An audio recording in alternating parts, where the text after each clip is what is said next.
Good evening, everyone. It is my honor and pleasure to welcome you all to the launch of Lancet Citizens Commission to reimagine India's health system. The Commission will seek to engage with voices that have rarely been heard, including those who deliver healthcare and those who receive it. We have with us today a very distinguished group of experts who will share their views and opinions on affordable, inclusive, and quality health systems for India. Without further delay, let me now welcome Pamela Das, Senior Executive Editor, The Lancet, to initiate this event. Pamela, please. Thank you, Aman. Good morning, good afternoon, and good evening, wherever you all are. My name is Pam Das, and I'm a Senior Executive Editor at the Lancet Medical Journal. I'd like to welcome you to the launch event of a new Lancet Commission, a first for us, a Citizens Commission, titled Reimagining India's Health System. And the co-chairs will explain more about this in a moment. Being of Indian origin, I've always had a deep interest in India's welfare and progress, and I've been fortunate to be able to marry that up professionally at the Lancet, where over the years we've been engaged with the work we publish to improve population health and strive towards achieving health security for all Indians. In recent years, despite substantial improvements in health, such as child and maternal mortality, disease burden in India is still disproportionately high, and risk factors for disease and injury are widespread. Crucially, there are major inequalities between states, and together with a chronic lack of investment in the public health system, primary care remains weak. The COVID pandemic has been a stark reminder and wake-up call to all countries of the importance of health and of having a resilient health system. Indeed, we're launching this new initiative ahead of this year's Universal Healthcare Coverage Day tomorrow, the theme being Health for All, Protect Everyone. So what is a Lancet Commission? Well, it's an in-depth report that is part scientific review, part inquiry, and part response to an urgent and perhaps neglected or understudied health predicament. As well as being science-led, it requires a collaborative and multidisciplinary approach, with the view that health is not just a medical issue, it's a societal issue, an economic issue, a political issue, and most importantly, a rights issue. A Lancet Commission should be forward-looking, optimistic, with actionable conclusions that aims for transformational change, focused on delivering policy or political action. Perhaps the most important aspect of a Lancet Commission is that it's not just a report, but that it has an afterlife long after publication and is used as a tool for accountability. What we've learned from these reports over the years is we can use science as an instrument for political and social change. Organised science can provide a strong platform for advocacy. Previous Lancet Commissions have been enormously influential in shaping global policy and paving the way for medical reforms and global health discussions worldwide. One of our most notable commissions was Climate Change and Health. Indeed, it was our first ever commission, published in 2009, which explicitly showed the evidence between the adverse effects of climate change on health.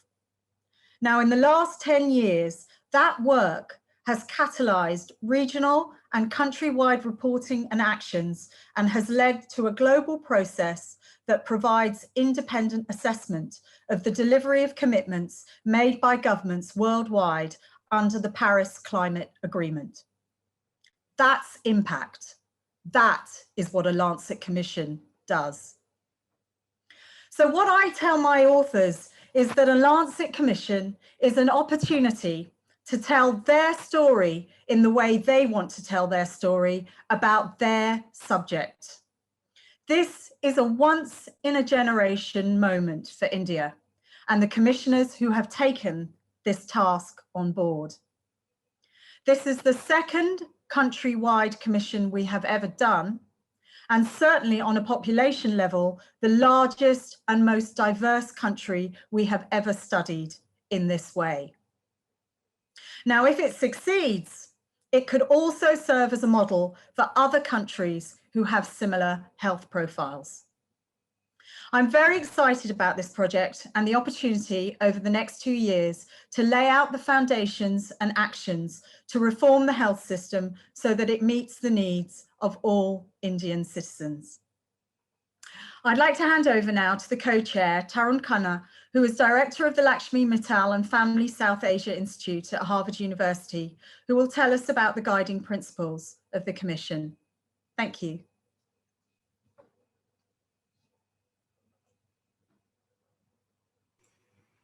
Thank you, Pam, and thanks to the Lancet for its support of this important endeavor.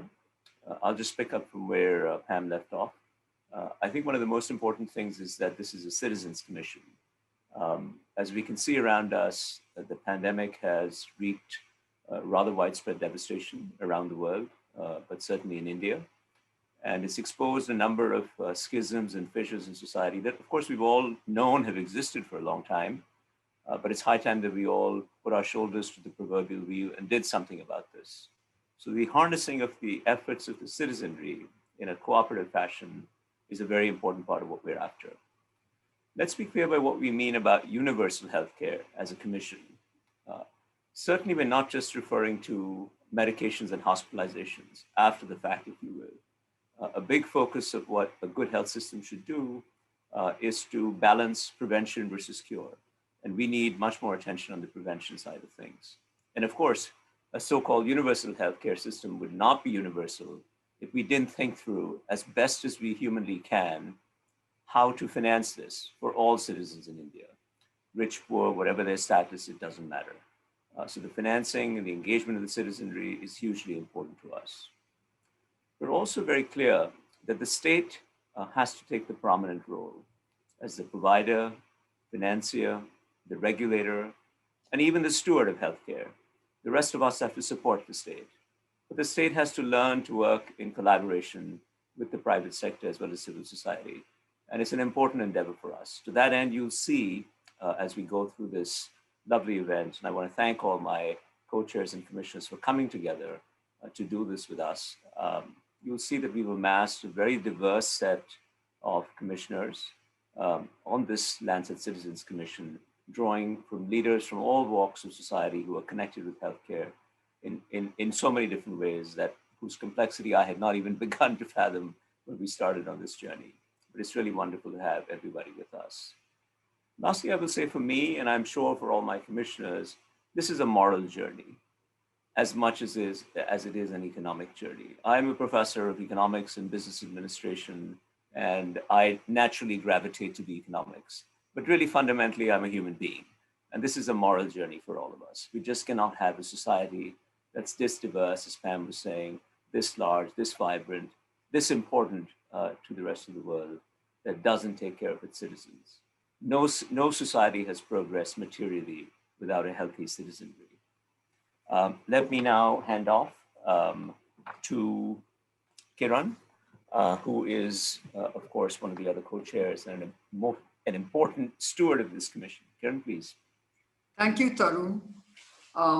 Tarun Khanna has just elucidated the Commission's aim to be a comprehensive research effort that brings together key stakeholders across the social spectrum to reimagine universal and equitable access to healthcare. And we believe this needs to start by asking the right questions on key areas of governance, finance, human resources, technology, and most of all, citizens' engagement. The commissioners plan to apply themselves through these 5 work streams, each of which will ask defining questions that can hopefully solve many of current day conundrums in healthcare delivery. So for instance, let's start with finance. Who pays for what? You know, it's about asking questions on center and state financing, public and private sector financing, health vouchers, to offset out-of-pocket expenses, because we know that that is a conundrum today. We have a huge out-of-pocket challenge that we must address. Insurance models, what should they be, etc., etc. Then comes technology. You know, we have a huge opportunity in leveraging technology, but it goes beyond digital because it's all about other medtech technologies, biotechnology, and many other technologies that we have seen during this pandemic. Now, the questions we have to ask about technology is about technology as a substitute. Telemedicine, e-pharmacies, how do we ask the right questions about that? Then we have to talk about technology as an enabler.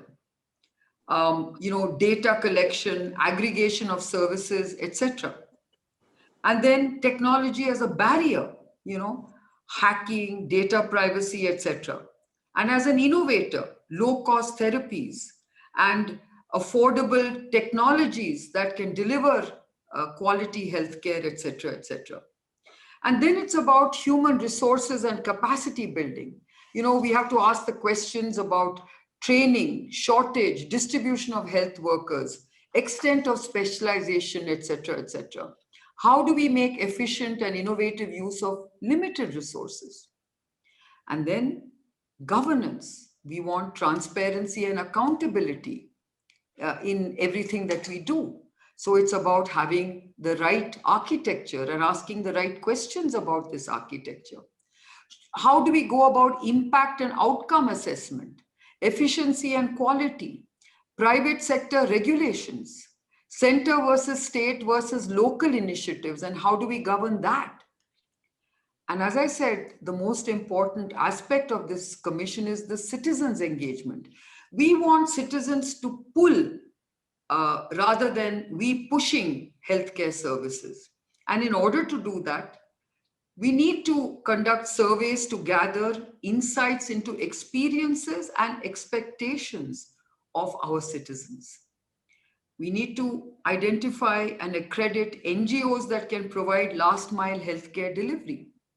We need to benchmark public health systems across the world.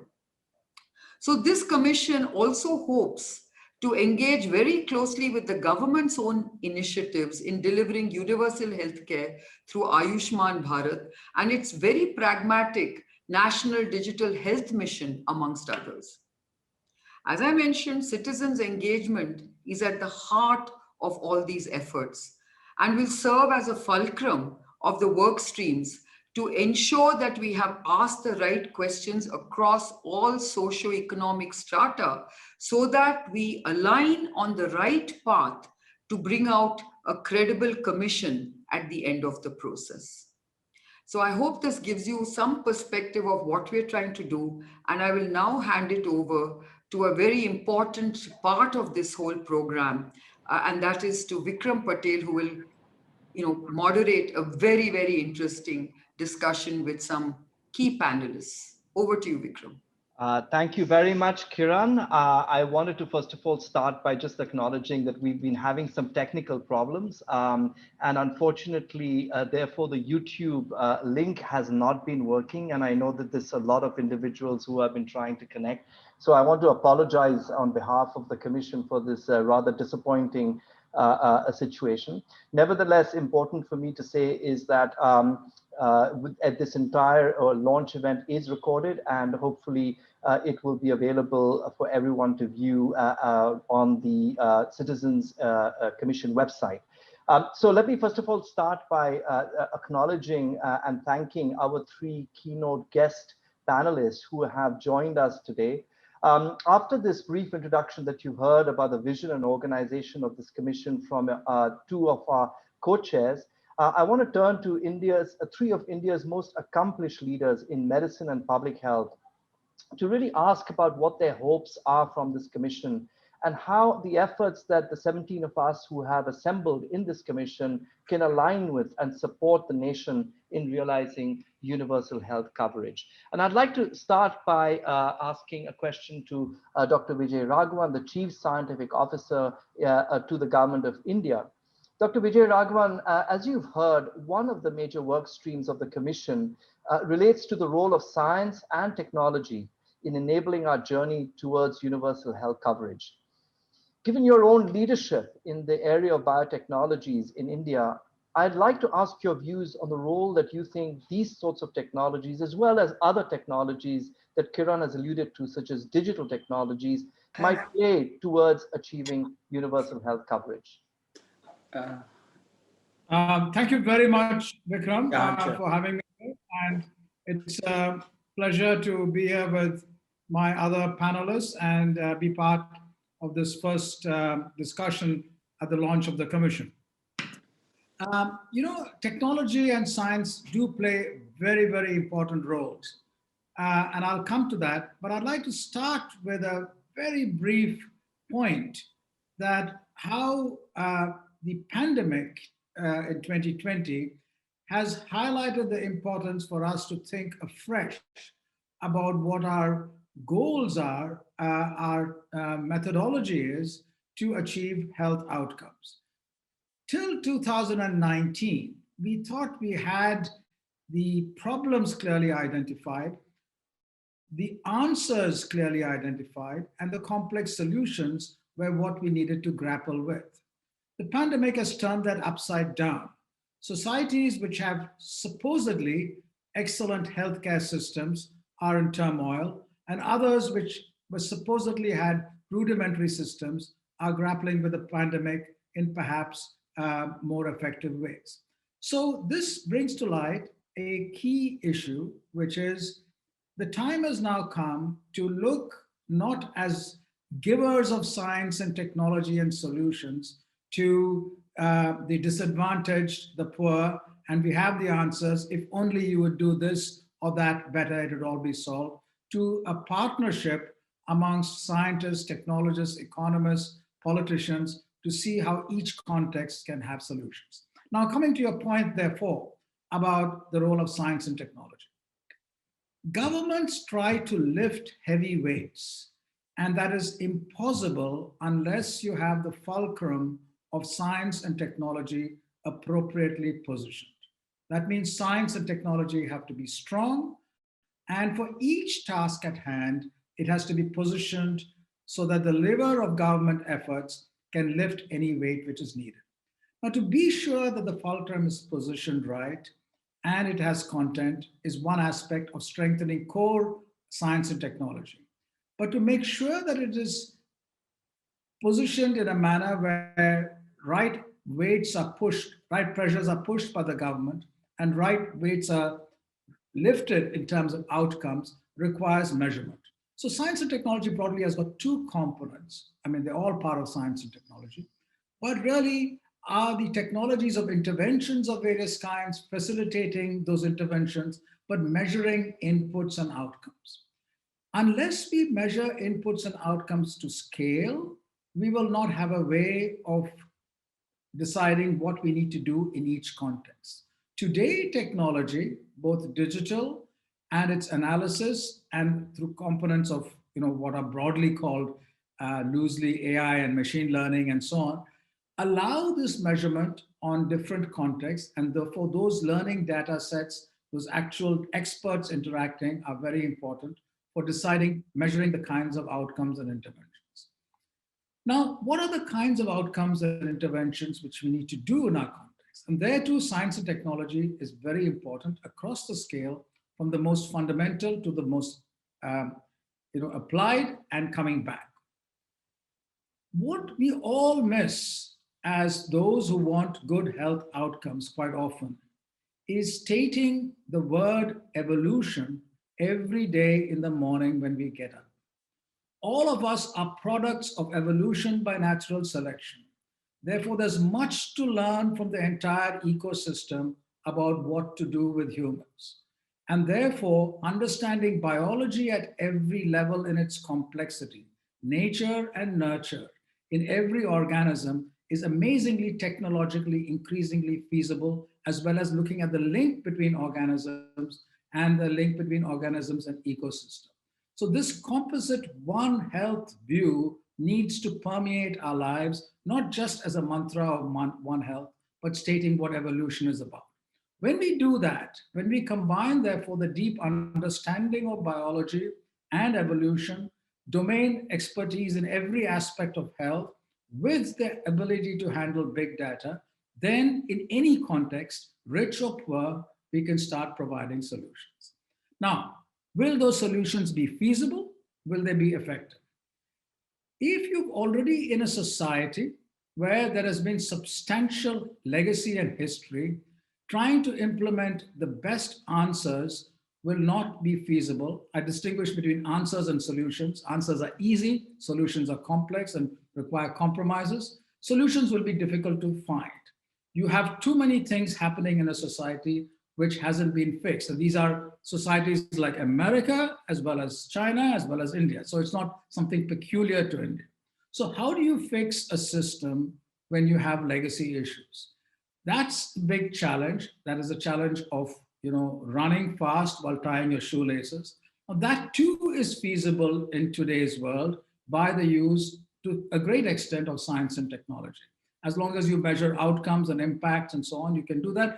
But this is not an issue of increased government investment, pouring resources in a broad manner, but interacting with entrepreneurs, industry, the interface between science and technology and industrial growth in a manner where responsibility needs to be there. I'll end by just one statement.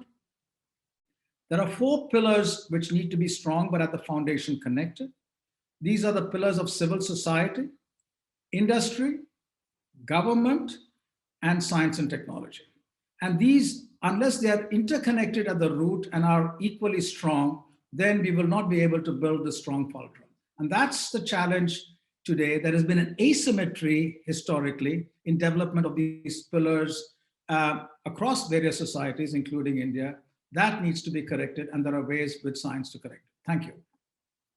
Thank you so much, Dr. Vijayaraghavan. So much so much to think about. And I hope we will be able to turn to you regularly in the coming 2 years as we develop, particularly on the technology side, our thinking about what role technology can play, how we can turn to you and other scientists in the country to be constantly aware of these ideas that the government has and making sure that the work we do embraces them. I also wanted to now thankfully say that we do have our YouTube link, which is working live. And I wanted to tell everyone who's been able to connect, if a little late, that the first part of this webinar will be available on a recording that will be placed on the Commission website. And once again, my apologies for the slight hitch that we had in getting you connected. I'd now like to turn to our second invited speaker, and that is Dr. Vinod Paul, a dear colleague who I have worked with in previous Lancet series, along with Dr. Srinath Reddy, who is a commissioner on this one. Dr. Vinod Paul is a distinguished pediatrician from the All India Institute of Medical Sciences and who now serves on the Niti Aayog. Dr. Paul, you have been really at the vanguard in closely observing the progress that India has made in achieving many of its health goals, particularly the Millennium Development Goals, over the past several decades. And now you are at the helm of the government's health programs. I'd like to hear from you about what your, as it were, diagnosis is of the major challenges that face our country in this journey towards universal health coverage. And how do you think a commission like ours, which is independent but wishes to work with the government, can actually complement the government's effort in this journey? Dr. Paul, over to you. Thank you very much. Vikram, how many minutes I have? Dr. Paul, how many minutes would you want? No, you tell me. I'll stick to the program. Pam, maybe 5 to 7 minutes. All right, 5 to 7 minutes. Here we go. Have Q&A as well after that. Here we go. Thank you so much. And it's a pleasure to see friends and colleagues and people whom I admire. So thank you for the opportunity, and greetings from the Niti Aayog and greetings from the Government of India. I'll put my comments in 3 boxes. And the first one is truly to make a point that the government has taken very major and path-breaking decisions in recent years, in the last 5 to 6 years, which must be put on record. And I expect the Commission to look at them as inflection points of sort in our journey towards universal health coverage and a great healthcare system of India. Let me just enumerate. They have been stated, so I'll just take the opportunity to enumerate them. First and foremost, provision for secondary tertiary healthcare hospitalization coverage through Ayushman Bharat Pradhan Mantri Jan Arogya Yojana for 500 million people to the tune of 500,000 rupees. That's about $7,500 odd, I believe, to cover 500 million people. Now, this is 40% of India's population, and built on this, something that you may not know, is the state governments have gone above this threshold and included more people through the state-only resources, not the shared resources for the others. So our current potential beneficiary net is almost 50% of India's population, 650 million, approximately that. So that's a big development. It's been sustained. People were doubting about its feasibility, sustainability, and financing. Yes, it's building, it is still improving, but that's a big one in our journey towards healthcare. Second, our total commitment to primary healthcare. And that is the other part of Ayushman Bharat. Ayushman Bharat has two pillars. The one more famous one I have already said. The second, which is primary healthcare based on health and wellness centers across the country, 150,000 health and wellness centers through transformation of the primary health centers and sub-centers across the country. Progress is good. We have done about 50,000. Someday we can talk more about it. So a foundation for a comprehensive primary health care is being laid at this very moment.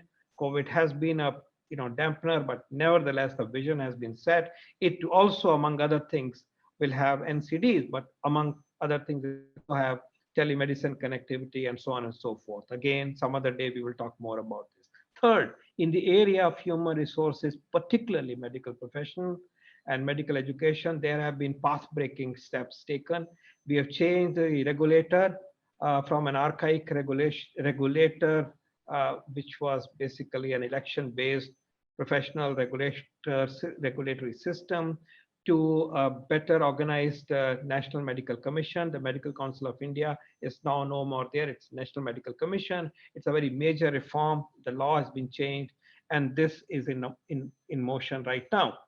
But in the proximate period before NMC took over, there was an interim arrangement of Board of Governors for the Medical Council of India. I'm pleased to say that in this period, last 4 or 5 years, but in particular the last 2 years, there have been path-breaking changes in the regulatory environment of medical education. Just to say, the effect of this is 80% increase in postgraduate seats, 50%, at least 50% increase in undergraduate, that is MBBS seats, at least 1.5 times medical colleges. There are about 140 or more medical colleges in the offing, institutionalized telemedicine, etc., etc. Today, it's a full presentation. Someday we will do this full presentation to you. But in the space of medical education, there are significant development. The fees, and in coming months, the foundation has been laid for regulating the fees in the private sector, regulating and also having a national exit exam, which will transform the way education is done, and so on and so forth. So just a glimpse of that. And the fourth one has been referred to by Kiran. This is our National Digital Health Mission, which is now rolling out with building blocks that are related to health providers, individuals, and services. Some other day, that's a full presentation. So just to say that a few big ticket things, significant big ticket things have happened. And on the HR front, I assure you that we will achieve a doctor-patient population ratio of 1 per 1,000, which is not great, but that's the WHO norm by the year 2024. And between 2014 and 2024, doubling of the capacity for doctors. Someday we will talk more about nurses, but that's where I stop as far as the first component of my input to you is. You asked me about the diagnosis and the major challenges. Well, in a way, it is very simple to state them, and I'll just speak one by one, and then just put that point for you to then elaborate on this in the course of your deliberation, and help us solve those problems. The first and foremost is truly, and as expected, our public spending on health has to increase. We made a commitment to go to 2.5% of the GDP by the year 2025. In the context of the COVID, we have many more supporters now for this level of increase. And we believe our 15th Finance Commission, which is a constitutional body, every 5 years decides how to apportion taxes between states and union government, is also put a weight behind it, and perhaps even more acceleration in that regard is being recommended. So it's a big issue. It is an issue which has been there for a long time. In the Lancet series, we dwelled on this in great detail.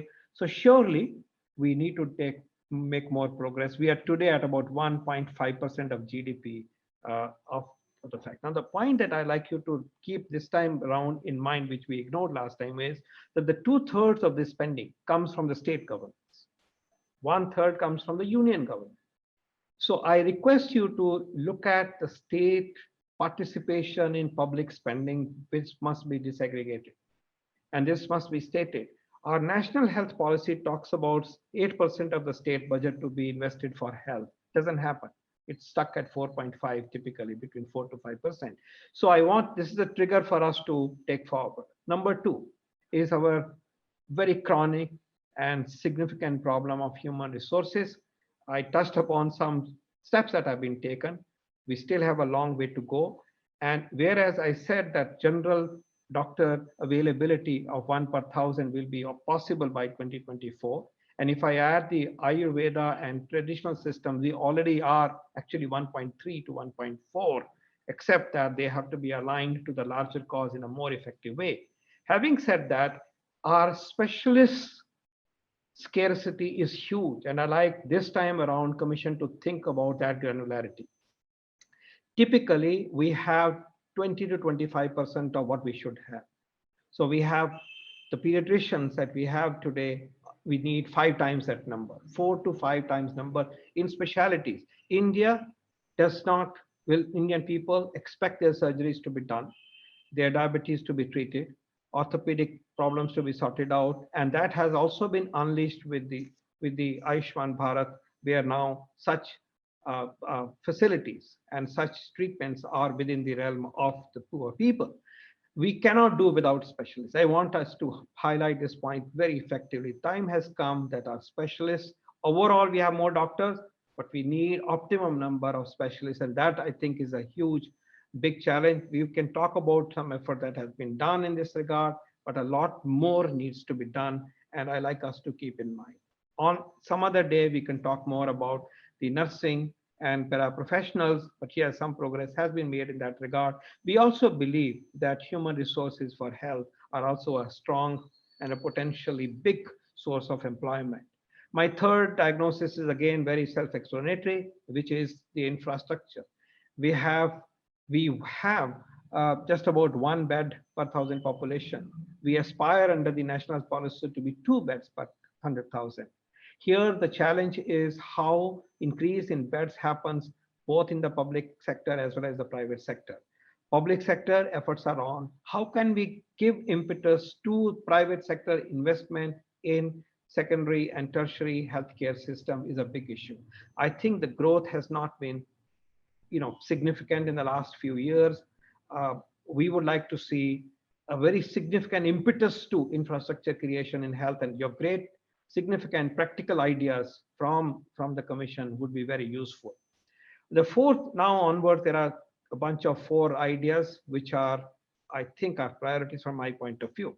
These 3 are obvious ones in a way. But the fourth one is, I think Lancet Commission should tell us which institutions we don't have today and which institutions we need to strengthen, because a strong health system, for that matter, any system, is built on strong institutions. So do we have enough research institutions? Do we have enough great institutions that can effectively monitor health programs? Do we have research and development institutions in entire spectrum of basic to translational to clinical to community to implementation research? How do we create these institutions? What are the institutions which other countries have, which we have not built at all or have not built optimally? We like to see what we can do about it. For example, in the space of biotechnology, building a BIRAC, B-I-R-A-C, a lot of people know about it, has been an enabler. Could there be such enablers for us to have public health people, future scientists, which enable, a progress faster than the previous progress? So epidemiology, sciences, art, research and development, monitoring, education, social sciences and education, and so on. My next item, this is the fifth one, is a clear focus on urban health is a priority for us. We need to unpack urban health somewhat differently, and the solutions to urban health are also somewhat different from the rural health. So a great help can come looking at how the urban health has to be wired. The sixth one is, this issue of what is lacking in our disease surveillance and disease control system. This is again, way obvious.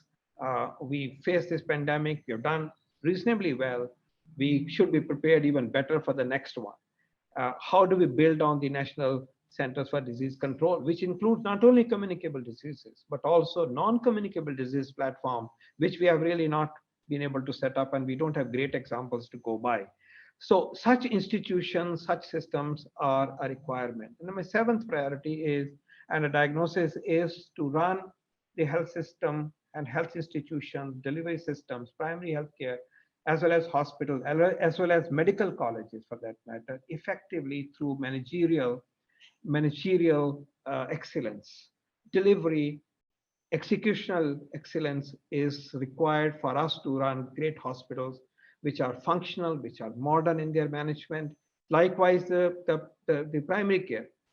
Likewise, national programs on the ground. So bringing in the administrative and the managerial efficiencies aided by technology, but aided by also modern principles of management, I think is my seventh diagnosis.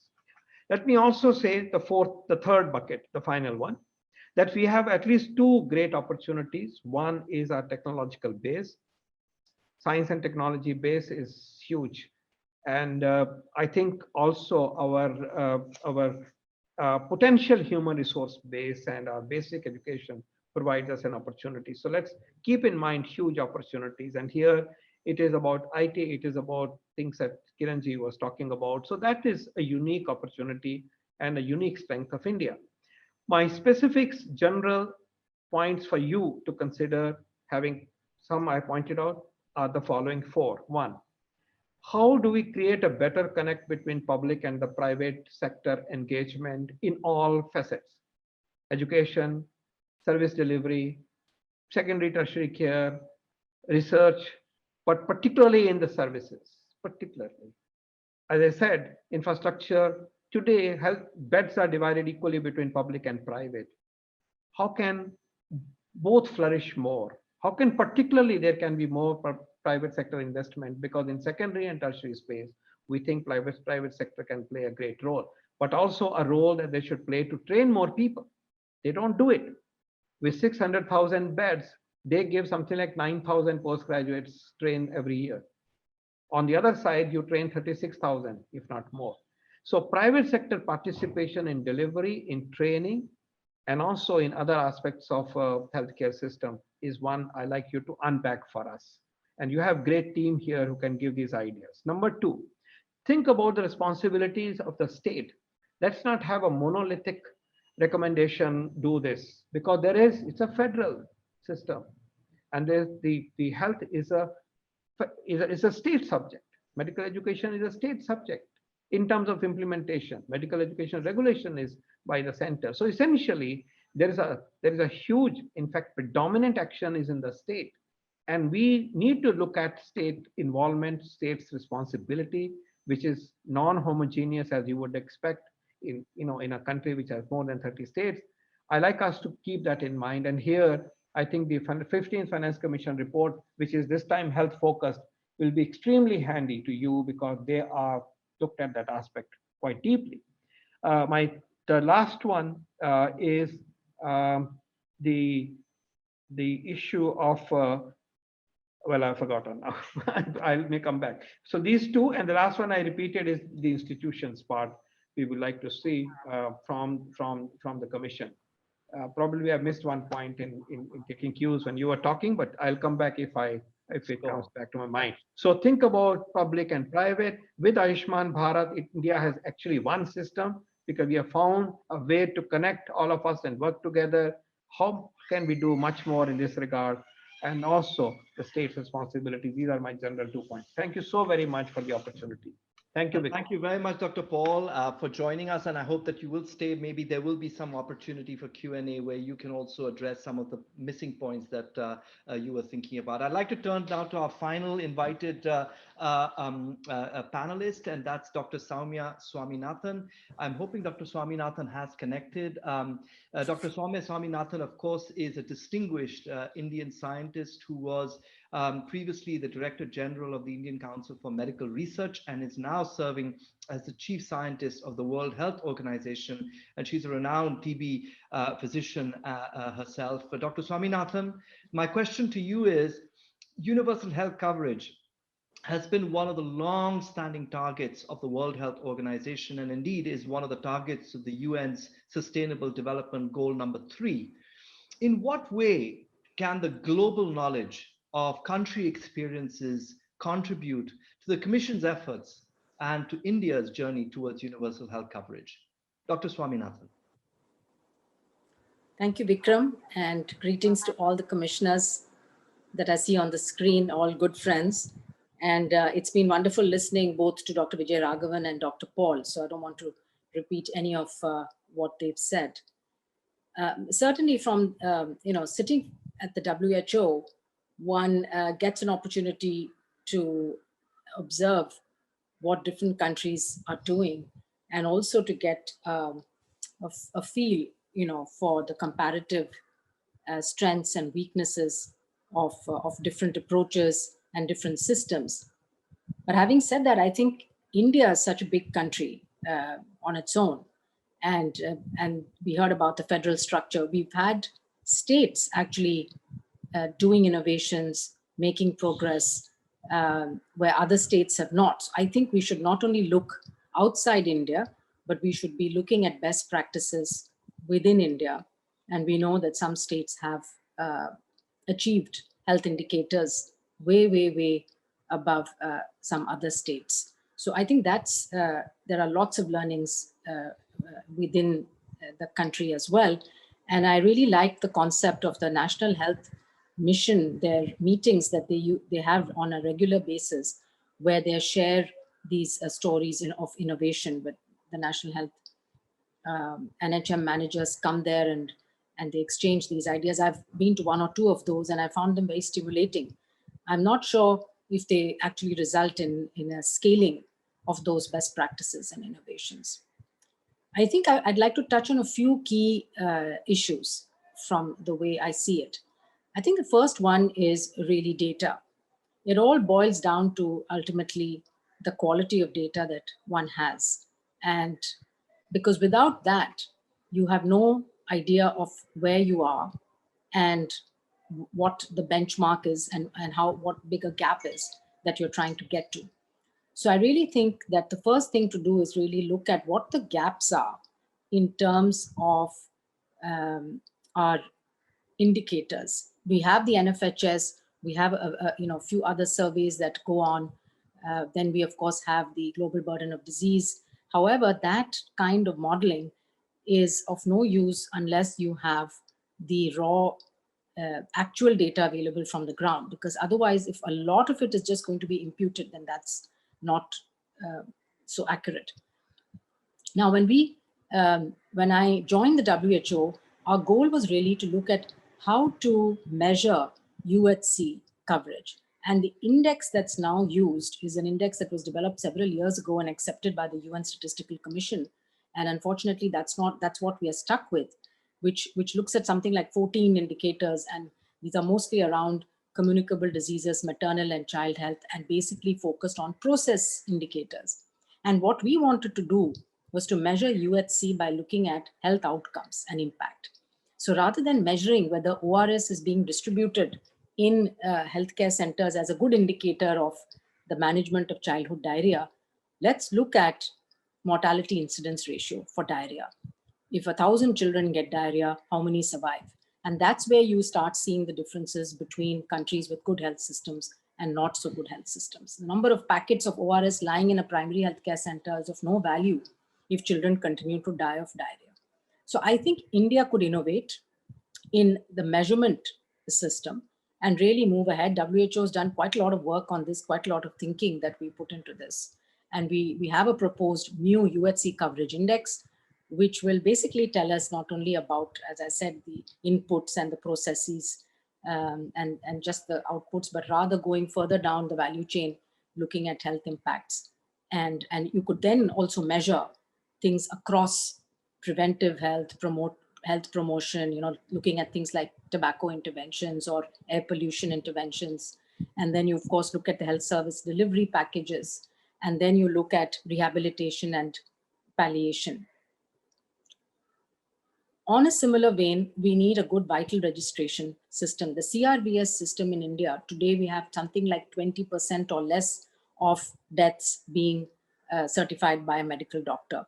So and even there, the quality is variable. So causes of death are a very good way in which one understands the burden of disease. And because we don't have that, we get into modeling and all this. So I think focusing on improving, and you need a system for urban, you need a system for rural, because facility-based deaths are relatively easier. You have to train doctors on how to fill up the ICD-11 forms, but the cause of death. But in rural areas where people die at home, we need to find a mechanism to not only record death, but the cause of death as well. And I think it can be done. And when I was in the ICMR, we had started thinking about ways in which we could do this, but it needs collaboration with the Registrar General of India. So I think that all that comes under the data. And I would like to say that also it needs to be real time and it needs to be actionable.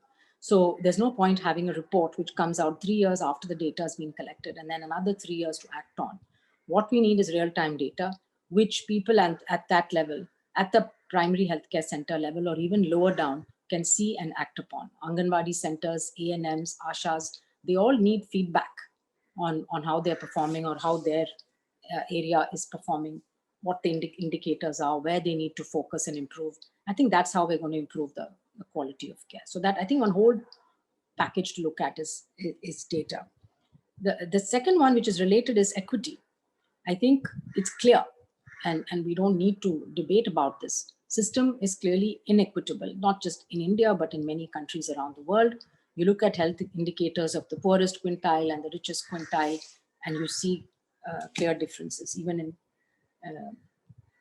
in all health indicators. So I think keep a focus on equity, and I think talking to those people who are now left out of the system is where to start with. And I'm so happy that this commission is very different, refreshingly different in the way in which it's going to approach its work, that is starting from the end users, the beneficiaries, as well as the deliverers of healthcare. Then the defining of the packages. And I think here again, the WHO has been really looking at, can we support countries in a way? So on Monday, we will launch our UHC compendium. What we've tried to do is put together packages of essential health services with all the necessary elements there. It's right now it's incomplete. It's hopefully will help countries to select the packages that they want to include in their UHC, and then we need, of course, the costing and the financing of that. I would like to reiterate the point on institutions, because one thing I've noticed is that countries which have built institutions and built human resources have done relatively well. And I think specifically of Thailand. I was really impressed with my visit to Thailand a couple of years ago, going right down to the village level and then gradually seeing at each level of the health system what kind of facilities they've put in place, all the way up to the tertiary care centers. And all this is very, very affordable. So it is possible to provide high quality primary healthcare services, then through secondary and tertiary healthcare within a budget that is of a middle income country. But I think it's a question of prioritization of what one wants to do, and then a question really of focusing on primary healthcare, because that's where you have to begin. And again, WHO has now developed a special program for primary healthcare. I think that's also being launched next week. And we hope that maybe India will be one of the pioneering countries where not only can we learn lessons from what's been done, through NHM and so on over all these years, and now through Ayushman Bharat, but we should also be able to learn from where we have our gaps and challenges, or where we've made mistakes, and be able to course correct. And one of the items in the national health policy, I think, recommendations was to have a public health cadre in every state. And I think this COVID pandemic has brought to the fore the need for a public health cadre, the need for surveillance and data, and the need for a resilient health system when everything should not collapse when there is a shock to the health system as we got during a pandemic. And my last point is on research, on especially around implementation science. And countries that have done well have made it a point to include learning. So what we call also a learning health system. One has to keep on innovating, but you have to also measure, monitor, evaluate, learn, and then improve. And as I said, scale up good practices and drop those that don't seem to be having any impact. So those I would consider as the key elements that I've seen work in countries that have focused on these. And hopefully we're going to learn a lot from the Commission's interactions with all the stakeholders you're planning to interact with. So really wishing you all the best and hoping to keep in touch with you from time to time and interacting and learning as well as sharing. Thank you very much, Dr. Swaminathan. May I thank all our three distinguished invited panelists for giving us a sense of the enormity of the work ahead, and also for reaching out and suggesting that our commission can play a productive and important role in working with the government of India in achieving the goals of universal health coverage. Now, I'm aware that we had originally planned for having a Q&A, but we do have a Q&A opportunity from 6 o'clock IST, where all the commissioners will be able to participate. And I wonder, Tarun, at this stage, would you want to say a few words before we hand over to Dr. Gagandeep Kang? I'm going to hand over to you anyway to take on for the last 5 minutes or 7 minutes that we have for this formal session. Tarun, over to you. Thank you, Vikram, and thank you again to our distinguished guests. We appreciate your taking the time to engage with us. Since we're short of time, I propose a small modification along the lines that Vikram was alluding to. Gagandeep, why don't I go to you? Maybe you can make your comments. And then what we'll do is we'll keep the YouTube link on and continue on for those of you who can stay. And I've been receiving a lot of questions on the Q&A and the chat function. I'll try to moderate a small conversation with all the panelists for another half hour. So if that's okay, and thank you everybody for your flexibility with the timing and so on. Sometimes hard to control with this many people on the screen. But Gagandeep, over to you for a few minutes, please. Sure. So just to thank everybody who's been participating so far, and really looking forward to the next couple of years engaging with all of you. If we think about the Citizens Commission, all citizens are present, past, or future clients of a universal healthcare system. It follows, therefore, that a healthcare system needs not only that decisions regarding the services that are offered are informed by the best available evidence to which Samia just referred, but that they also account as far as possible for a patient's individual circumstances, which is what Dr. Paul had referred to in terms of making sure that location accounts for the kinds of services we are thinking about. When we think about engagement, it must start from listening to issues, perspectives, goals, and preferences of all stakeholders, the designers, the providers, the recipients of healthcare services. So in the next year or so, we will ensure that we use every opportunity and every approach to listen and engage so that our framing of a reliable, efficient, accountable, and trusted healthcare system can be realized in 10 years. We will combine our ambition with pragmatism, and this synthesis of diverse voices will drive and shape the recommendations of the work streams of the Commission. Our website has just been launched, and we will use that to engage with consumers, providers, researchers, product manufacturers, insurers, and policymakers to discuss health reform priorities and use it also to identify key impediments and actions that will allow us to progress towards a universal healthcare system in India. We will need to take into account and seek complementary roles for the diverse systems of medicine and the many kinds of providers that we have in this country to ensure access, quality, and equity in health services.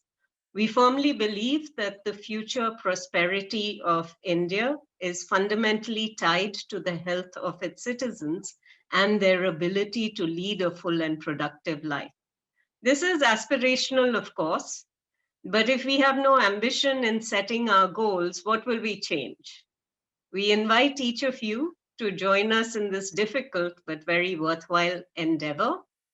With that, I'd like to apologize for the glitches. Thank you for your attention and end the launch of the Lancet Commission on Reimagining India's Healthcare System for all participants other than the media and the commissioners and those of you who want to stay behind and ask questions.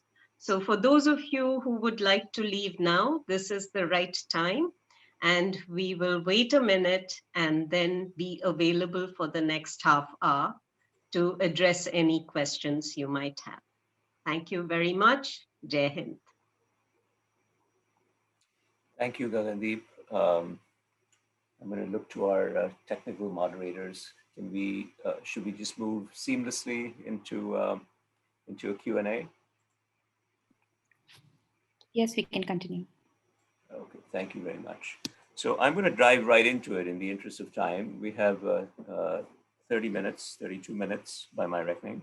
And I'm going to essentially try to, as you heard from the various co-chairs and the commissioners, our actual work is going to be organized in several work streams. I'll just repeat the work streams for the benefit of everyone on the on this interaction. The financing work stream, technology, governance, human resources, and citizens engagement. So what I'm going to do is pick and choose from comments that preceding commentators have made and direct them to the work stream chair as a way of starting things off, right? And yes, we're still live on YouTube, so hopefully others are able to follow along as well. Let me start with the technology work stream, which is led by our colleague Sharad. Sharad, there are lots of questions in the chat about the viability of telemedicine, which I suppose is on everybody's mind, given the pandemic and the virtual consultations and so on and so forth. And you also heard from Samia just now about the importance of data, both accuracy and our ability to create a structure using technology that has real-time decision-making or approximations of real-time decision-making. Would you care to comment on your work stream's engagement with either of these issues? Yeah, absolutely. So clearly telemedicine has a lot of potential for a variety of reasons. But one of the things missing in the system is trust. And in a low trust society, we need to find ways to infuse trust for the right reasons. Work that Dr. Paul referred to under NDHM have been moving in this direction. So creating a registry of doctors so that if I'm talking to somebody on telemedicine, I know, this is a legitimate doctor that I'm dealing with, but the ability to create personal health records. So in India, it's very, very important that we create a notion where there are personal health records, and they are personal in the sense that they are not centralized, because India should not go for a centralized kind of a data architecture for a variety of reasons. And there's a lot of thought that has gone into all of that, and that was launched just earlier this year. So I think it will take several years to roll out, but this has a role to play. And finally, you need an architecture where the doctor that is selected and subsequently referrals that are made for the right reasons. As you know, in India, many of these referrals are influenced by sometimes other considerations, including monetary considerations. And so therefore, it's very important to use technology as guardrails to prevent that kind of behavior from manifesting at scale. And only when this kind of a multidisciplinary approach is taken will you have a trusted telemedicine system. So it's easy to solve, the ability to do a Zoom call, but to infuse trust in a system is not so easy, and especially when you're talking about the scale of India. So I think all this is underway, and I think this is definitely going to be a focus area for all of us here in this journey, and we hope to make some concrete recommendations along this. Sharad, before we move away, one of the things that has bedeviled technology, sitting in my office in Boston, I see across dozens of developing countries, is the predisposition of technologists, among whom I would count myself, so I'm blaming myself here, the predisposition of us not to engage with the clinical side. Can you comment on how we can make sure that we don't fall into that trap? So clearly, I think we shouldn't be thinking only of information technology. We should be thinking about medical technology, right? First of all, that is a very important. We are on a exponential curve, which will make point of care, at least pathology testing, right? And in other modalities also possible in a way that is inconceivable today, right? When we look at a 10-year, 15-year time frame, it is very easy to underestimate the changes that are coming. And I think, one of the stories of India, which has been a good story of India, has been to, ride those trend lines very effectively. I mean, most recently, this is evident by the payment system. India has the fastest growing mobile payment system in the world called UPI. It's very innovative. It's growing 10% month on month. I mean, these are phenomenal numbers at 2 billion transactions a month. No, this is happening not because you and me are doing it. It's because real India, real Bharat is picking this up, right? So I think India has done that with a variety of tech platforms. And I think this has been mostly helpful for financial inclusion. And I think we need to bring the same mindset to bear and think about it for health as well, and not restricted to digital technology, but also talking about medical technology. And I think we would be able to do that as we put our heads together. Thank you, Sharad. Yamini, I have to go to you because Sharad has, both Sharad and Dr. Swaminathan and Dr. Paul have referred to this idea of trust. And so it would be fitting to move to the governance work stream for a second. Would you give a sense of the remit of your work stream, please? Sure, thank you. At the heart of the challenge of universal healthcare is the challenge of good governance. Without robust institutional systems and without a robust relationship of trust and accountability between citizens and the state, it is impossible to deliver on the promise of universal healthcare. These are issues that the governance workstream is going to focus on. We recognize that the state plays both a regulatory role as well as a provider role in the delivery of healthcare. And good governance requires the building of an institutional environment that is enabled to facilitate both functions. So we will look at the challenge of regulation as well as the challenge of governance for provision. In particular, we recognize, as Dr. Paul said in his remarks a little while earlier, that India is a federal country and that health is in fact a state subject. So the question of how do we allocate functions and delivery of health and accountability for delivery of health within that federal architecture, and also very crucially, the role of local governments within that context is going to be an area that we will be focusing on. No system can function without building trust with citizens. What are the accountability systems by which the profession of the medical profession engages with patients and citizens in a manner that builds that trust will be the final focus and the most crucial bedrock of the governance function, of the governance workstream. Thank you, Yamini. This, of course, is a conversation starter for almost any of our commission work streams. One of the things, let me direct this to Rajni, one of the things that is up on the chat function also is this idea that our informal workforce that's involved in so many different dimensions of healthcare delivery is so vast and so and understood to such a limited extent that when we think about one of the nexus points where societal trust might be compromised is in engagement with the informal workforce, which is still playing such an important role in healthcare delivery. Can you comment on that with a view to thinking about the human resource work stream, please, Rajni? Thank you very much, Tarun. I think that's a very valid question. The recognition of the informal workforce has really been a big challenge in the country. I think the focus of our commission, looking at the citizens' viewpoint, it's not just as people as consumers of healthcare, but partly also co-producers, but also interacting with the informal workforce, be they ashas, anganwadis, or several other categories that are not even recognized as health workers, would be an important contribution, I believe, of this commission to understanding the needs of informal health workers, to look at how we may build their capacity, remunerate them adequately, and ensure that their services are equally recognized and credible, and that they are trusted and they are trusted already. They are in the communities, but how much does the system help them to build their credibility and therefore their dignity in the community? So I think that will be a very important role for the commission to play. And that is one of the questions that our work stream hopes to address. Thank you. Thank you, Rajni. Nachiket, how in heaven's name are we going to pay for all these goodies? This looks like this is like an economist's dream disaster. Everything is a free lunch, no? The reality, Tarun, is that as a country, we seem to be spending enough money.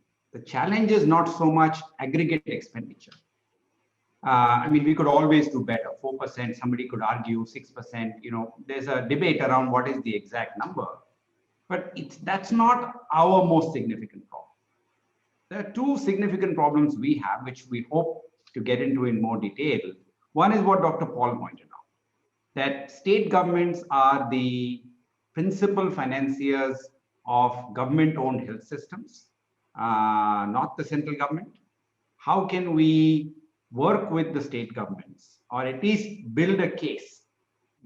All the commissions that I've been associated with have tried to do this, but I think it's a worthy enough goal that it needs a lot of attention. But equally, you know, while continuing with the efforts on that and heading towards a goal in which out-of-pocket expenditure heads to zero, or at least to the under 30% that the WHO has pointed out as a minimal benchmark, what the Finance Commission will try to do is to look at all the other sources that we have. We have a fairly strong social health insurance system in the form of the Employee State Insurance Corporation. We have a large and growing commercial insurance sector, which is at 60,000 crores now and growing at 30% per year. Is there room for micro insurance? Is there room for other models in which the insurance sector plays a role not just for financing, but also improving healthcare quality? And of course, there is this very giant box of out-of-pocket expenditure, which of course we need to bring down as close as possible to zero. But in the interim, how can we make sure that people get the most value from the money that they are spending out of pocket? And this, of course, will need collaboration from other work streams as well to try and bring it all together. So I don't see it as an impossible challenge. It's really more for us to build a case to state governments that this is an essential investment in the growth and development of the country. In the last 15 years, countries as diverse as China and Iran have upped their share of government expenditure dramatically. So there is no reason why we cannot aspire to that. So, you know, I remain hopeful that we will have some interesting ideas. Whether we will solve it, that's going to be hard to commit to. But I think we will have some good ideas to offer to policymakers like Dr. Paul and others to think about. No, I'm an optimist. I'm a glass half full kind of person. So I share your positive attitude, Nachiket. Poonam, you run the citizens engagement work stream. So I'm going to direct this question to you from the chat function. There are a couple of comments. How is this different from so many other commissions that have come before us that all aspire appropriately to achieving universal healthcare and have not in the ultimate analysis, been able to deliver for a variety of reasons.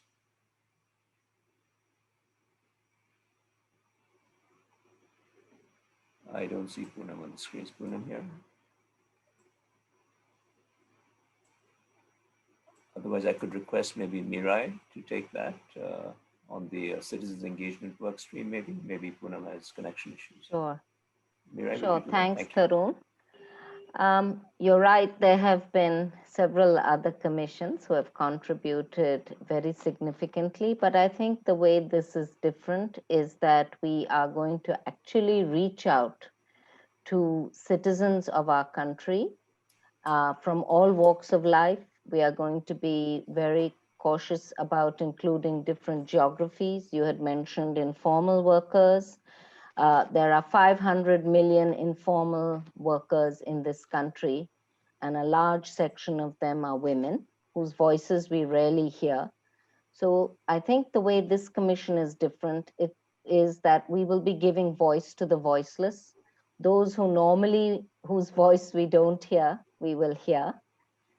But we will also hear from other stakeholders, providers, private players, public health officials, right from the local, block level, district level, right up to the state and national level. So we want to be as inclusive as possible because this is a great opportunity. And we want to hear about people's needs, their dreams, their aspirations, and also how the entire system can be better tailored to suit them and their reality. And there'll be different realities because, as is often said about India, we are many Indias. So we want to make sure that we have as many voices as possible, and we will be making visible their dreams, as I said, and their hopes and aspirations. Thank you. Let me invite my co-chairs also, if you want to chime in at this point to any of the comments that have been made. Kiran, would you like to say something to respond to the different streams? I think we should, I'd like the commissioners to really respond to a lot of the. Sure. So let's see if we can, maybe you could signal. I don't see everybody on my screen. Poonam, I see you back. Would you like to comment on anything you were not able to comment before? You need to unmute yourself, actually. Maybe she has. Perhaps, Sujata should. Sure, Sujata, would you like to come in while Poonam is? The state level questions, the comment that, states. Yes, good idea. Really... Can you hear me now? Yes, yes. So Poonam, why don't you go ahead and I'll come to Sujata next. Okay, so I know that, I'm sorry I had connectivity problems. That's okay. I know that Mirai did make a great attempt to, did answer the question, but let me just say that community engagement and community-based initiatives have enormous potential to facilitate the attainment of universal health coverage and the health system development. And so the stream will coordinate involvement of stakeholders from community members to health providers. The objective of the citizens engagement work stream will be to gather voices, perceptions, experiences of citizens across gender, age, reproductive age, which is something that has not been done in the past reports or commissions, and the recommendations will bring out the aspirations of these stakeholders regarding the health system and how these might be realized across the domains of the commission, including financing, governance, technology, and human resources. And, Rajni referred to it too earlier, but the voices of ANMs, ASHAs, women's self-help groups, groups of adolescents, senior citizens, the aged, will find a voice here. And that is what really makes this commission, apart from everything else and the people involved, different, and the timing too. Thank you. Thank you so much for that, Poonam. Sujata, would you take Kiran's suggestion of addressing state variation that came up, of course, in comments earlier on? Yeah, thank you, Tarun. As has been said, it is true that, the country is so diverse that it's impossible to have one system, one solution for the whole country. And there are many, many Indias. And what is the best practice in Kerala cannot be applied to Bihar, because health is so culturally and so state specific that one has to look at the legacy issues, one has to look at the culture issues, and one has to look at whatever the resources that are there at that particular period of time to build the health system on. And that differential planning and differential implementation is something that I think if the Commission could pay much more attention to and give that micro level insights, that will help. Because what really happens is at the national level, you can never get into micro issues. You tend to want to have uniformity because that becomes easy to monitor. And so in wanting to come to a generalized policy, we often forget to delegate enough to the states to innovate and to see that they tailor the broad objective to their own realities at the state level. So I think the shift in the central government will have to be towards outcomes and leaving the detailed design of implementation to the state level. That would be a good balance in the center and state. That is not there.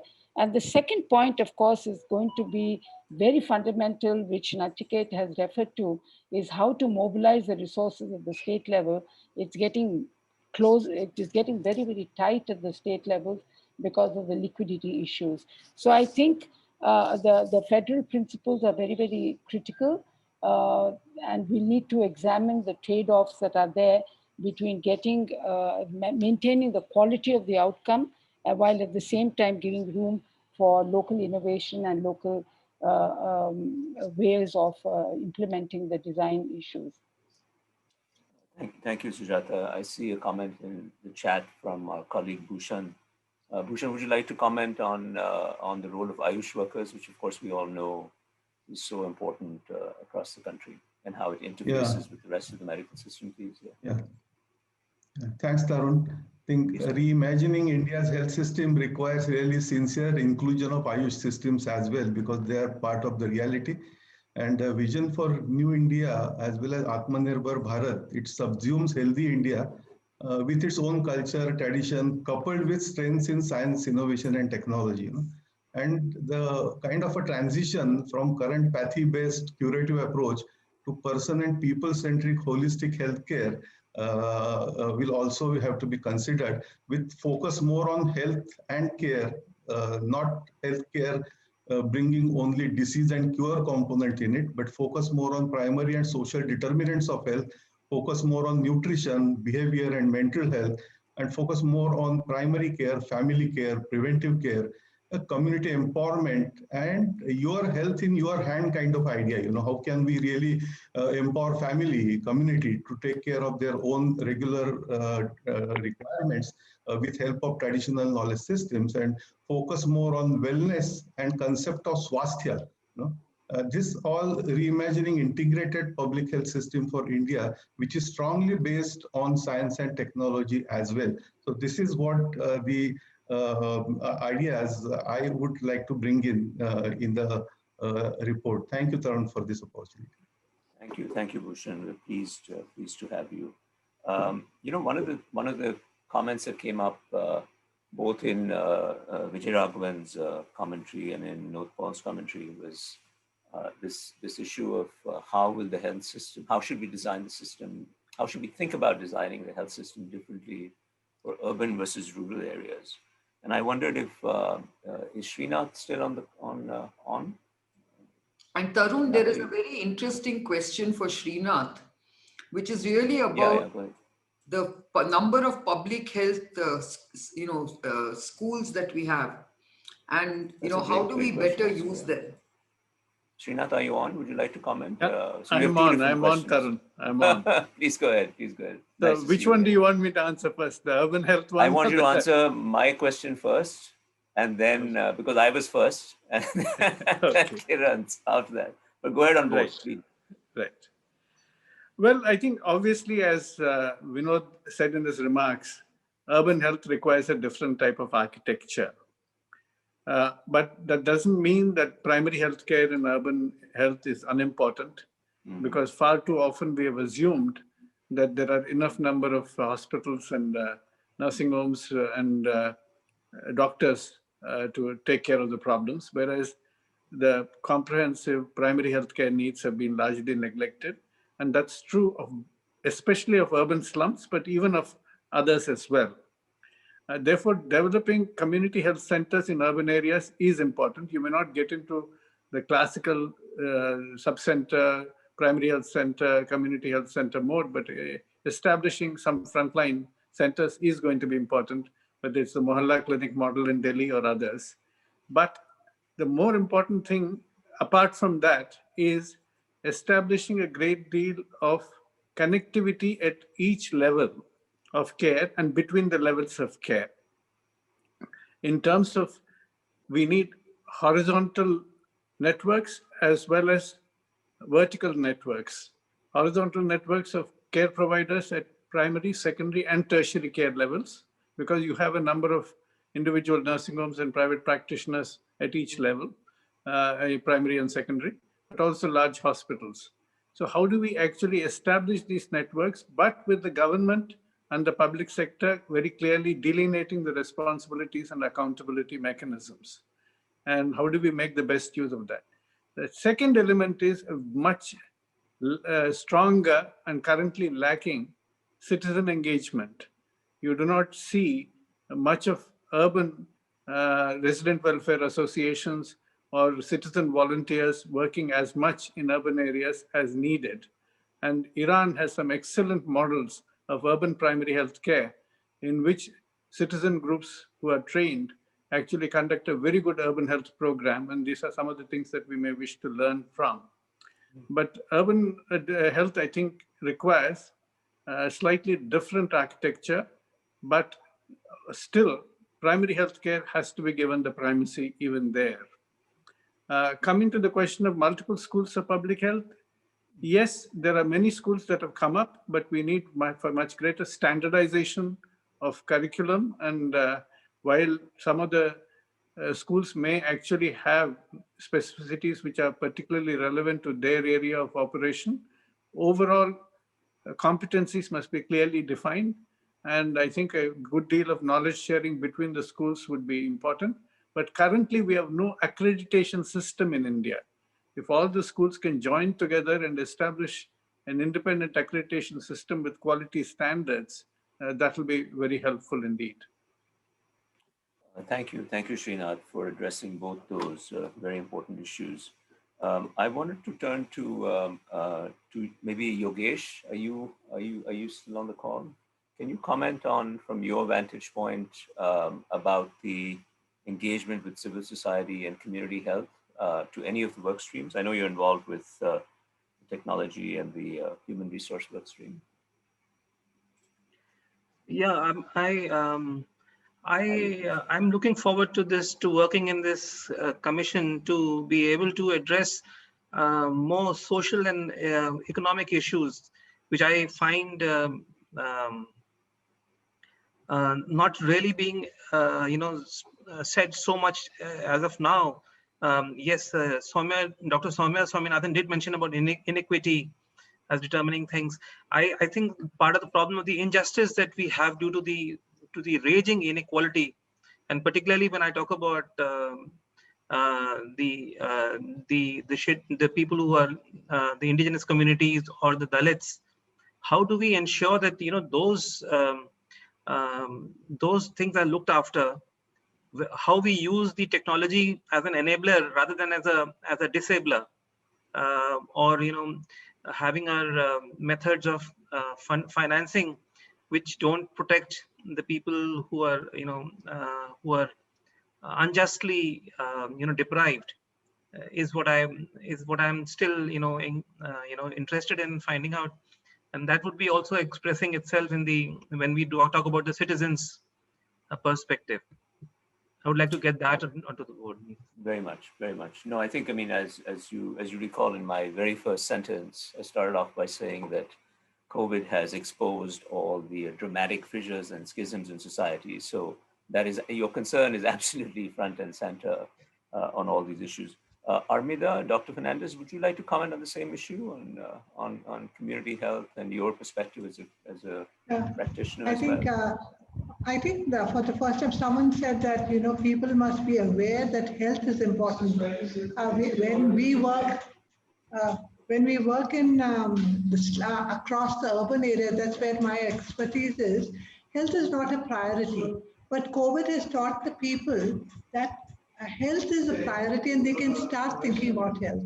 And the second thing is that what has all Srinath Reddy has talked about is that we have to, in urban areas, it's a different system. Vinod also talked about it, that urban health has to have a focus. India has always been looking at rural health. India's populations live in the villages, and therefore the urban poor have been, for a long time not, their problems have not looked into. So Srinath has very well said the horizontal and the vertical levels.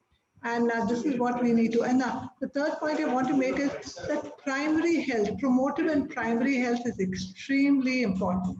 And if we want people to access health, we have to look at, like they said, behavior of each people, how we can change it and how they can, access health when they need to. Thank you, Armida. I want to turn to my colleague, Subbu Subramaniam. Subbu, are you on? Yeah, Tarun. Hi, Subbu. Can you, you're a data guy.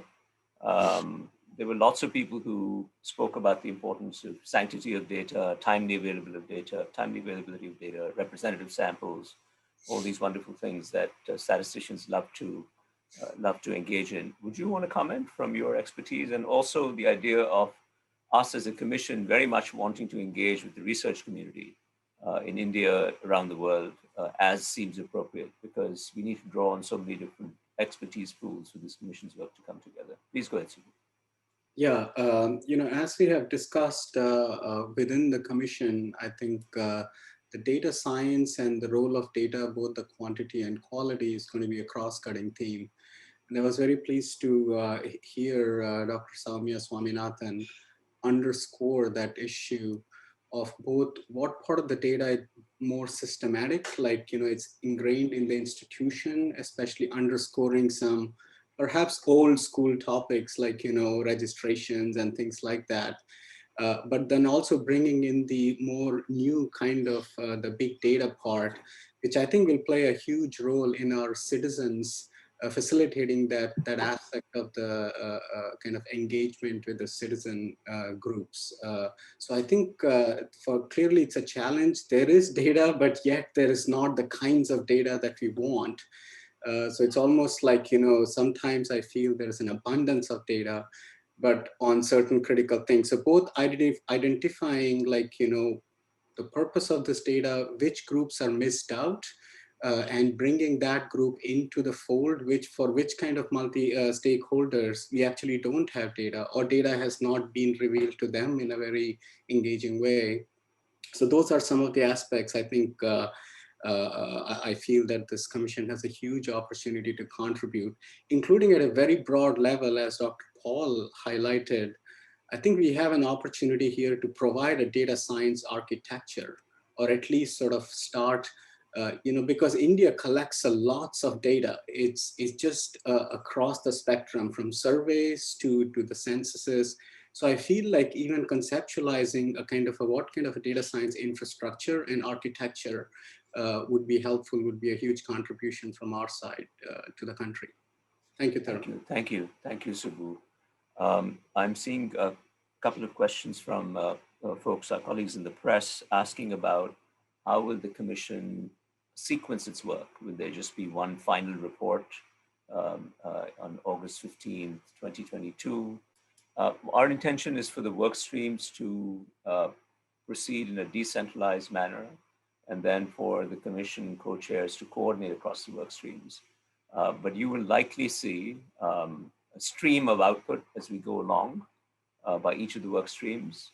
Not every piece of output will have everybody's name on it, of course, but people who contributed to things will continue to engage in the conversation.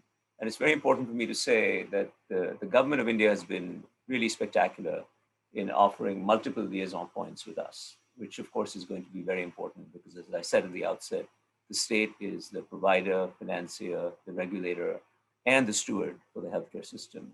And it's for the rest of us to support the state, because what is the state? The state is us. It remains for me to thank everybody, and I mean everybody. There are lots of people who work to get us to this point. Of course, thank all my fellow commissioners and the co-chairs. Thank our distinguished panelists. Thank Pamela and the Lancet for entrusting us with this task. And I shouldn't forget to thank those of you who know behind the scenes the work has been done by SNS, Shamli and Shubhangi. Thank you very much to SNS. A round of applause for you. And of course, for the SPAG and the other teams that have worked behind us. So with that, have a lovely evening or good evening, good morning, good afternoon, wherever you are. And thank you so much.